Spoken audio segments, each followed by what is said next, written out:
Senior صحافی اور تجزیہ کار رؤف کلاسرا کے مطابق جس طرح سے سابق وزیر اعظم نواز شریف کو کلین چٹ دی جا رہی ہے، اس کے معاشرے پر عدالتی اور قانونی نتائج کا شاید کسی کو اندازہ نہیں ہے۔ یہ صورتحال 2018 میں بھی پیدا ہوئی تھی، جب عمران خان کو پاور میں لانے کے لیے اس وقت کی عدالتوں اور اسٹیبلشمنٹ حلقوں نے یہی رویہ اختیار کیا تھا۔ اس وقت کے طاقتور حلقوں کے نزدیک مسائل کی جڑ نواز شریف تھا، اور اگر اس کی جگہ عمران خان کو لایا جائے تو وہ پاکستان کے سب معاشی اور سماجی مسائل حل کر دے گا۔ پاکستان یکدم دنیا کے بڑے ممالک کی اکانومی کو شکست دے دے گا۔ ان کا خیال تھا شریف خاندان نے پاکستان کو بہت لوٹا ہے، لہٰذا عمران خان جیسا کلین بندہ لانا بہت ضروری ہے جو ملک کو ٹھیک کرے گا۔ یہ الگ بات ہے کہ جب عمران خان سے وزیر اعظم بننے کے 10 دن بعد پہلی ملاقات ہوئی تو انہوں نے کاشف عباسی کو کہا، کاشف پوچھو۔ کاشف جو اس سوال کے لیے تیار تھا فوراً بولا، خان صاحب لگتا ہے آپ حکومت کرنے کو تیار نہیں تھے، آپ کی تیاری نہیں تھی؟ عمران خان فوراً بولے، جی ہاں۔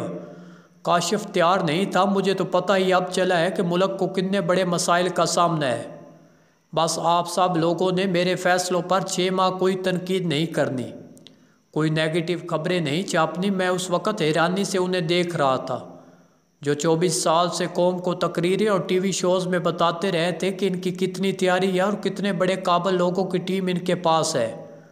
اب وہی وزیر اعظم بن کر کہہ رہے تھے، مجھے تو کچھ علم ہی نہیں تھا اور آپ نے مجھے کچھ کہنا بھی نہیں، میں جو غلط درست فیصلے کروں جو اپنے پاس دنیا کی بہترین ٹیم موجود ہونے کا دعویٰ کرتے تھے۔ ان کی زنبیل سے عثمان بزدار برآمد ہوا یا زلفی بخاری جیسے لندن کے دوست جو پک اینڈ ڈراپ سروس دیتے تھے، اس طرح کی دوستوں کی فہرست بڑھتی گئی جنہیں حکومت چلانے کا تجربہ تو دور کی بات، علم ہی نہیں تھا کہ پارلیمنٹ کس بلا کا نام ہے، حکومت یا گورننس کسے کہتے ہیں۔ سب نئے لڑکوں کو وفاقی وزیر بنا دیا گیا جنہوں نے آتے ہی ہر طرف فنی مچا دی۔ خان صاحب نے مدت 6 ماہ سے بڑھا کر 1 سال کر دی۔ مجھے کچھ نہیں کہنا، جو کچھ کہنے کی کوشش بھی کرتا تو جنرل فیض حمید کا ڈنڈا چل جاتا۔ جنرل باجوہ صحافیوں اور اینکرز کو بلا لیتے کہ بندے بن جاؤ، خان کو تنگ مت کرو۔ ایک ملاقات میں تو صحافیوں کو جنرل باجوہ نے یہاں تک کہہ دیا، ہمارے پاس 5000 لوگوں کی فہرست تیار ہے جن کو لٹکانا ہوگا۔ اینکر پرسن محمد مالک نے کچھ کہا تو جنرل باجوہ نے آگے سے کہا، آپ اینکرز کا نام بھی اس فہرست میں ڈالا جا سکتا ہے۔ بعد میں محمد مالک نے مجھے اس بات کو کنفرم بھی کیا، اگر کمی تھی تو ایک ٹی وی شو میں اس وقت کے وفاقی وزیر فیصل واڈا نے یہی 5000 لوگوں کی فہرست اور انہیں لٹکانے کی بات کہہ دی۔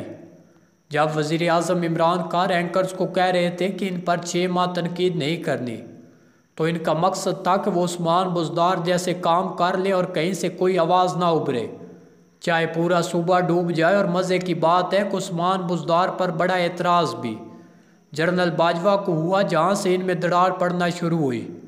جنرل باجوہ چاہتے تھے کہ بزدار کو ہٹا دے، وہی جنرل باجوہ جو صحافیوں کو بلا کر خان کے فیصلوں پر تنقید کرنے سے روکتے تھے، وہ اب خود خان کے فیصلوں سے تنگ آئے ہوئے تھے، اور نتیجہ سامنے ہے جو کچھ ان دونوں کے درمیان میں ہوا۔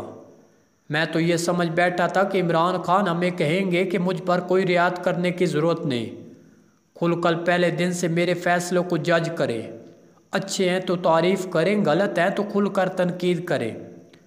لیکن الٹا وہ کہہ رہے تھے کہ پہلے 3 ماہ، پھر 6 ماہ اور پھر 1 سال، اور آخر پر کہتے تھے مزید 10 سال حکومت چاہیے ہوگی، پھر شاید وہ کچھ کر پائیں۔ اس وقت جب عمران خان پارلیمنٹ کے ممبر تھے وہ کسی بھی کمیٹی کے رکن نہ بنے، نہ کبھی پارلیمنٹ کی کارروائی کو سیریس لیا کہ وہ کچھ جان پاتے۔ حکومت چلتی کیسے ہے؟ کم از کم خان صاحب کو public accounts committee, finance, foreign office اور پلاننگ ڈویژن کی کمیٹیوں کا ممبر ہونا چاہیے تھا تاکہ وہ گورننس سمجھ پاتے اور وزیر اعظم بنتے تو جہاں بیوروکریسی سے اچھے افسران چن سکتے جو ان کی حکومت چلاتے، وہی وہ گورننس ایشوز کو بھی بہتر ہینڈل کر سکتے تھے۔